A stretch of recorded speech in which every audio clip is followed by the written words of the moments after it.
Every person on this planet has the potential for greatness, but potential means nothing without action, commitment, and strategy. In a world filled with distractions, shortcuts, and noise, becoming the best at anything isn't about being latenchi.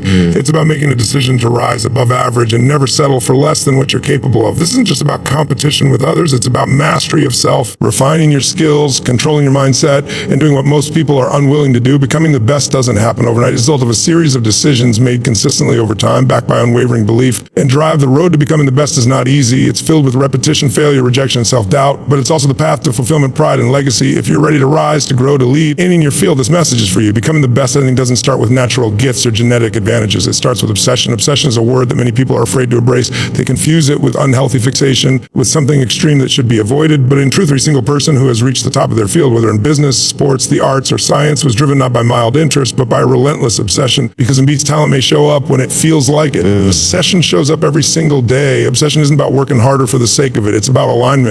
When you're obsessed with becoming great at something, actions and decisions begin to move in a unified direction. You're not thinking scattered fragments. Your mind becomes like a laser, concentrated, focused, and unshakable. This clarity is powerful because most people never reach it. In dozens of pursuits, never fully committing to one. Obsession eliminates that ambiguity.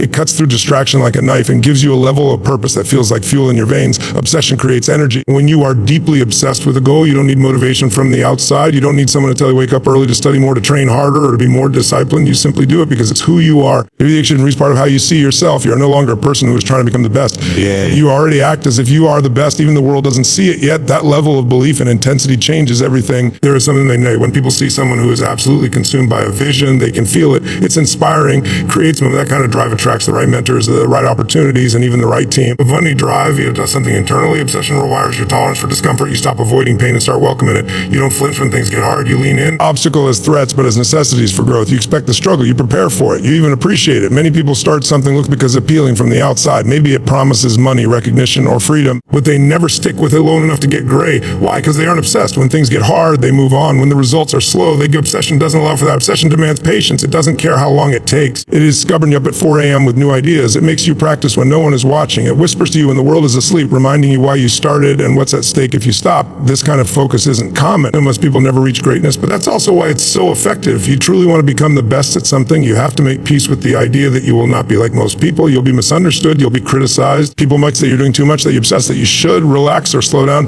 But that's what happens when you're walking a path very few have the courage to walk. The good news is obsession makes you immune to their opinions. And you no longer seek validation from those who don't share your vision. You have no interest in convincing anyone of your worth. Your work speaks loud enough. Think about the people you admire most, the legends, the game changers, the ones that left an impact so deep it shook their industry. They weren't balanced. They weren't casual. They were consumed by their craft. They lived it, breathed it, thought about it constantly. And because of that, they created results that others couldn't even imagine. Obsession gave an edge. It can give you that edge too if you're willing to step into it fully. But here's something people often miss. Us obsession have to feel heavy or draining. In fact, obsessed with something that aligns with your deepest values, it feels like freedom. It feels like purpose. Yes, it will challenge you. Yes, it will demand sacrifice, but it will also bring you alive in a way nothing else can. Join you pushing yourself to your absolute limits for something that matters. There's a kind of fulfillment that no temporary pleasure can ever match. If you're not obsessed with the process, you'll never survive the journey. The goal might excite you. The small work, consistent, often unglamorous actions that determine your outcome. Obsession makes you love that process. It turns what others see as boring into your battlefield for greatness. It's not that obsessed people more time or fewer distractions, that they've made a decision to go all in, to burn the boats, to stop living halfway. That's what separates them from everyone else. The truth is, you don't need a mission to become the best. You don't need a perfect background, a lucky break, or even approval. You just need a decision and the obsession to back it up. When your vision is clear and your hunger is real, the world moves aside. The window is open, and even when they don't, you find a way. That's what obsession does. You're relentless. It makes you resourceful. It makes you unstoppable. So if there's something inside you that knows you're meant for more, don't water it down. Don't settle. Let that fire grow. Feed it with action. Protect it from doubt. And most of all, own it, because the world doesn't need more balance. Comfortable, average people who becoming the best at anything, doesn't happen in grand moments of spotlight and applause. It happens in silence, in routine, and a repetition of what others consider boring. The greatest performers, athletes, artists, entrepreneurs, and leaders all have one thing in common: they've mastered the boring. While the average person looks for excitement, novelty, and quick wins, the exceptional ones go deeper into the mundane and extract greatness from it. They understand the nuance is not about doing one big, it's about doing small things right over and over again. This is where most people fall short. They start with enthusiasm, ready to dominate. They're inspired by an idea, excited by a goal. Many may feel by a drive, but when the excitement wears off and the process gets repetitive, when it feels like they're doing the same thing day after day without fireworks, they lose focus.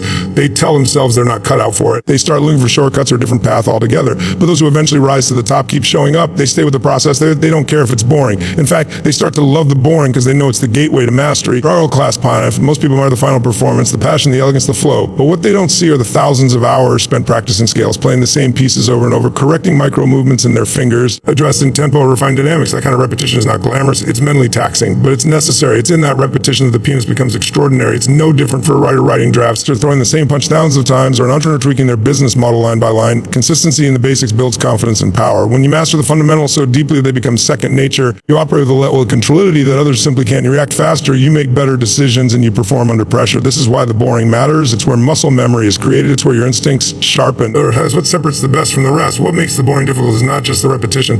It's the silence that comes with it. There's no cheering crowd, no applause, no one posting about it. It's just you, the task, and their willingness to endure the quiet grind. And that silence, self-doubt often creeps in. You start to question if your work is making any difference. You wonder if it's worth. But if you can push through that silence, if you can hold the vision even when the results are invisible, that's when transformation happens. That's when you're building a level of discipline and mental toughness that will serve you for a lifetime. Mastering requires letting the need for constant stimulation. We live in a world addicted to dopamine, like notifications, entertainment, distractions. The ability to focus deeply on one thing without constantly seeking newness is rare. The longer it's also you can concentrate on a single task, the more progress you make, the better you get. And over time, that focus becomes edge. While others are scattered, jumping from one thing to another, you're gaining ground steadily, quietly. Also a deeper principle at play here, the compound effect. Small, consistent actions repeated over time create exponential results. One workout doesn't make you fit. One sales call doesn't build a business. The session doesn't make you world class. But when you commit to showing up every day, especially when it feels boring, that's when you unlock regrowth. Each repetition builds on the last. Each small improvement stacks up. And eventually, but it only comes after months or even years of what feels like mano. The boring isn't your enemy. It's your training ground. It teaches patience, builds grit, and forces you to focus on process over outcome. Most people chase results, and they want the promotion, the profit, the praise. But those who become the best understand that the process is the prize. They fall in love with the work itself, not just the result. And because of that, they last longer. They're more resilient. They're harder to achieve, and failure becomes a part of the process. When you're consistently doing the work, you'll make mistakes. You'll fall short. But when you treat each repetition as a lesson rather than a judgment, you grow faster. And over time, those lessons compound into mastery. There's no hack, no secret formula, just focused effort applied over time. That's the path to excellence. Of course, this kind of mindset requires maturity. It's not about just motivation or inspiration. Those things are fleeting. They're useful, but they can't be your foundation. Must be commitment, the decision to keep showing up, to put in the work whether you feel like it or not. That's what builds real power. And once you internalize that, you stop looking for the next big thing. You stop jumping stay. You go deeper, and that's where the magic is. It's ironic, isn't it? The best is something that looks most uneventful. There are no neat signs, no viral moments, just hours, days, months, and years of showing up. But in the end, that's what greatness looks like. Not flashy, but solid. Not loud, but undeniable. The person who's willing to master the boring becomes unstoppable. Others are now chasing excitement. You keep moving forward. You keep growing. So if your dream is big, if your goal is to truly become the best, don't run from the boring. Embrace it, master it, because that's where your future is being built, one quiet, disciplined moment at a time. Are obsessed with becoming the best at what they do. Be one of them. If you want to become the best at anything, choices you can make is to be intentional about who you surround yourself with. Proximity is power. You are influenced far more than you might realize by the energy, mindset, habits, and expectations of the people around you. If you're constantly surrounded people who make excuses, settle for less, or view growth as optional, it will eventually rub off on you. But when you put yourself in rooms filled with excellence, with people who are driven, ambitious, they committed to be development, your standard extraordinaries begin to rise. You start expecting more from yourself because someone tells you to, but because that's what everyone around you is doing. Human beings are social creatures. We adapt to our environment. Around you is working harder, learning faster, thinking bigger, and demanding more from themselves. You will either rise to their level or feel the pressure to leave. There's a kind of positive peer pressure that comes from being surrounded by excellence, challenges your comfort zone, and exposes your blind spots, and it forces you to power of proximity, not just physical closeness, but emotional and psychological closeness to greatness. Too often, people overestimate their environment in shaping their success. They think becoming the best is solely about personal willpower and individual effort. While those things matter, your environment can either accelerate or choke your progress. If you spend your time around negativity, media, complacency, it becomes harder to believe in your goals, harder to stay focused, and harder to maintain momentum. On the other hand, when you spend your time around high performers, their energy lifts you, their energy lit me inspires you, and their feedback helps you get better. Look at the world's most successful people across any discipline, business, sports, the arts, science. They all had mentors, coaches, teammates, allies. They sought out people who were already there, wanted to go, or who were also committed to going there. They learned from them, collaborated with them, competed with them, and were held accountable by them. If you want to become the best, you need to do the same. Don't try to climb the mountain in isolation. Find those who are climbing it too, or better yet, find someone who's already at the top and ask them how they got there. But proximity is just about finding people who are successful. It's about finding people who are aligned, people who share your values, who respect your ambition, who aren't threatened by your growth, but are inspired by it. It won't let you settle for less than you're capable of. You don't need a massive network. You need a few strong, purposeful connections, a few people who will challenge you, call you out, support your journey, and walk with you through highs and lows. Sometimes then making difficult decisions, it means distancing yourself from relationships that no longer support your growth. It doesn't mean cutting people out with arrogance or cruelty, but it does mean being honest about what's at stake. If you want to live an extraordinary life, you can't surround yourself with people who are committed to being ordinary. You need people who reflect the version of you that you're becoming, not the version you're trying to leave behind. There's also another way you consume mentally. Your environment isn't just people. It's what you listen to, read, watch, and engage with every day. Podcasts, books, videos, conversations, they all shape your mental atmosphere. If you fill your mind with negativity, gossip, fear, and action will pollute your focus. But if you feed your mind with wisdom, strategy, inspiration, and truth, it becomes sharper, clearer, and more powerful. You don't know every successful person personally to benefit from their energy. You can study them, learn from them, and apply their lessons. That too is a form of proximity. Proximity also being in the right places. Go where excellence gathers. Attend events. You to the room, even if you feel uncomfortable at first. Growth never comes without discomfort. When you walk into spaces where people are doing more, dreaming bigger, and thinking on a higher level, it forces you to stretch. It forces you to evolve. And even if you feel out of place at first, that's a good sign. It means you're not playing small anymore. There's a saying, if you're the smartest person in the room, you're in the wrong room. It doesn't mean you don't have value. It means you need to challenge yourself by being around people who can push you to another level. Let their discipline sharpen yours. Let their vision expand yours. Let their courage awaken yours. It reflects who you are and amplifies when you can become. Ultimately, becoming the best is not just about hard work. It's about energy. And one of the strategies you can use is choosing your environment with intention. Protect your energy. Align yourself with people who live with purpose, who strive for greatness, and who never stop growing.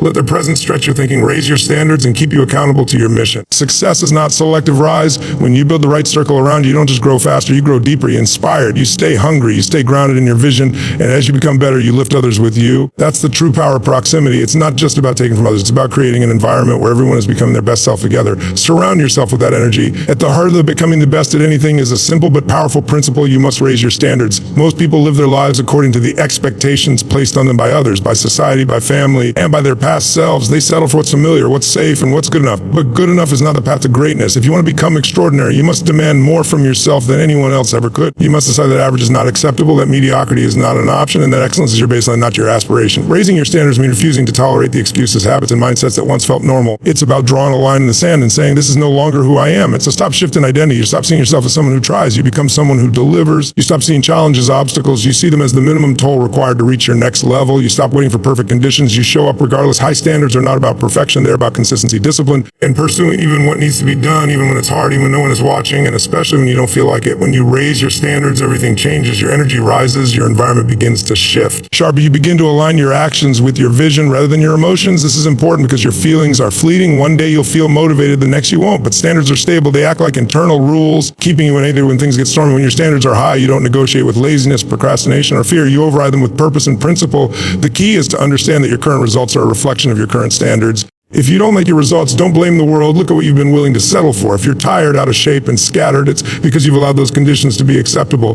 But when you raise the bar, when you say, this is not how I live anymore, you're going to make different decisions. You speak differently. You use your time differently. And those decisions create new outcomes. Raising your standards, also being brutally honest with yourself. There's no room for illusion or self-pity. You must be willing to look at your behaviors, habits, and routine. Ask, are these aligned with the person I want to become? Are these actions making me better? Just keep me busy. It takes comfort in your own presence. Comfort, but that discomfort is necessary for growth. You cannot change what you won't confront. And as your standards rise, so will your boundaries. You'll stop tolerating toxic relationships, unproductive conversations, time wasting distractions. You'll become more protective of your mental, emotional, and physical energy. You'll choose depth over noise, commitment over convenience, and long-term value over short-term gratification. This is what separates the best from the rest. The ability to make hard choices that serve a higher standard. One of the most powerful outcomes of raising your standards is that you start to expect excellence from yourself in all areas, not just in your goals, but in your mindset, your character, and how you carry yourself. Excellence becomes your way of life. You speak with intention, you act with purpose, you move with discipline, and people feel that they respect it, they trust it. Not just standards, but with other self. You begin to believe not yourself, not because of motivational hype, but because you consistently show up and follow through. This self-trust is the foundation of confidence. When you trust yourself, as it gets your path, you don't shrink in the face of pressure. You operate from a place of inner power, and that power grows every time you keep a promise to yourself. Every time you do the hard thing instead of the easy thing. Every time you take ownership instead of making excuses. Another critical part of raising your standard to separate emotion from execution. The best performers in the world don't wait to feel ready. They train themselves to act regardless. They don't wait for motivation. They operate from mission. They don't rely on inspiration. They rely on discipline. This mindset doesn't come naturally. It's developed by consistently demanding more from yourself than anyone else could ever require. It's also important to understand that when you raise your standards, your life may temporarily temporary become more difficult. You may feel resistance. You may feel isolated. You may feel misunderstood. That's because you are breaking free from old patterns, and that process is rarely smooth. Growth is painful. It's also necessary, and once you get through that discomfort, you'll find a new level of the other side of strength that cannot be faked, borrowed, or gifted. It must be earned. Your new standards will challenge others too. Some people will be inspired by your growth. Others will feel threatened. You may lose friends, and you may feel friction with those who are not willing to grow. That's part of the price. But if you're serious about becoming the best, you must be willing to pay that price. You must be willing to go of anything that no longer aligns with your highest self. In the end, every standard shape your destiny. Every dream, every vision you have will only manifest to the degree that your standards demand it. So raise them, not once, not occasionally, but as a way of life. Raise them in how you think, how you speak, how you move, how you work, how you rest, and how you treat yourself. The world does not give you what you want. It gives you towards. So stop tolerating less. Raise your standards and refuse to lower them for anyone or anything. That's how you become unstoppable. That's how you become excellent, and that's how you become the best at anything you choose to pursue.